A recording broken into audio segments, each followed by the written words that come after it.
নবী করিম সাল্লেল্লাহু আলাইহি ওয়াসাল্লাম বলেছেন, যে ব্যক্তি অন্যের গোপনীয়তা রক্ষা করে, আল্লাহ তাআলা কিয়ামতের দিন তার গোপনীয়তা রক্ষা করবেন। ইসলামে ৮টি বিষয় যা গোপন রাখা জরুরি। ১. নিজের ব্যক্তিগত গুনাহসমূহ। নিজের পাপ কাজ কারো সামনে প্রকাশ করা উচিত নয়।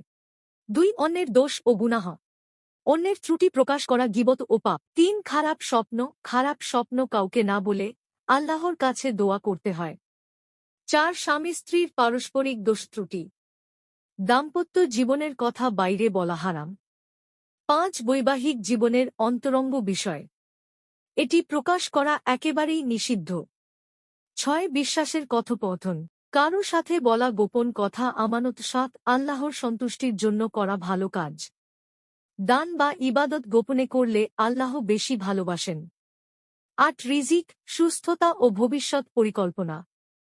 রিজিক বা সফলতার পরিকল্পনা আগে প্রকাশ না করা উত্তম। যে ব্যক্তি গোপনীয়তা রক্ষা করে, সে আল্লাহর প্রিয় বান্দা। কমেন্টে লিখুন আপনি কোন বিষয়টি সবচেয়ে গুরুত্বপূর্ণ মনে করেন।